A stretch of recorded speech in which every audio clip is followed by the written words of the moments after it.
The show my parents put on? Confusing. I could only ever guess how intentional it all was.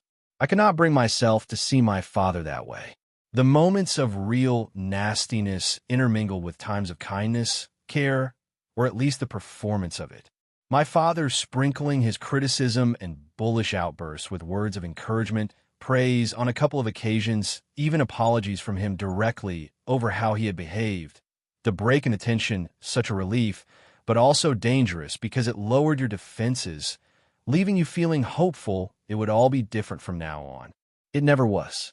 There were good things they both said and did, but looking back you realize these were just breadcrumbs when you were starving, and you would never get what you needed. They had no answers, and they didn't know anything that would be useful to you. Every father loves his son. Every son loves his father. A ridiculous generalization. I did love my father. I hated the way he treated his family too. When he died, I grieved the father I wished I'd had, not the man so gregarious in public, who did everything he could to create an atmosphere of fear at home. The world is full of frauds. The celebrity life coach I had met on the podcast, preaching kindness, referring to the clients he took money from as good human beings, was one of the biggest douchebags you could ever meet. I had been drawn, briefly, into his vicious world. Invited to his home in the gated community, he had given me what he called the tour, proudly showing off the tennis courts, one hard court, one grass, one clay, the home library, over 2,000 books, every single one in pristine condition, untouched. He had paused by the outdoor pool, suggesting I might like to slip into the water and jack off in the shallow end, part of a project he was calling Celebrity Jazz.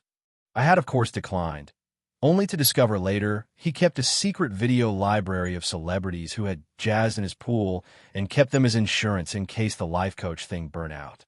He had spent the whole 2 hours talking to me while simultaneously on the phone, conducting live sessions with powerful celebrities, coaching them through various situations. The Premier League soccer manager, so sick of football he had become addicted to shark documentaries, commissioning a replica great white shark out of clay and sleeping inside it, pretending that he had been eaten and therefore wouldn't be in for training. The next day, the head of the global brand, dying inside. Because of how much he'd neglected his kids, the celebrity chef so addicted to stress and pressure he couldn't be in a room alone without screaming. He would assure them all of his commitment to confidentiality, then tell me every detail the moment he hung up the call.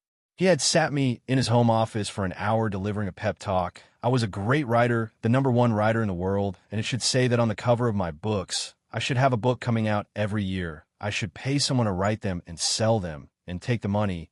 I should be the go-to guy for my thing. He could help me. He wanted my agent's number so he could tell her straight. It was a whole hour thing, peppered with bullshit I recognized from self-help books.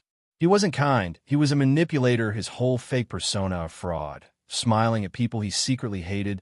The guy was a liar, a bullshitter with a fake voice and a fake name. Every aspect affected, a wounded, egotistical fuck enough people were fooled by for him to make a living. I had seen the show before. I wasn't fooled. No, I did not want a club sandwich. No, I did not want to be friends with him. No, I would not jack off in his pool.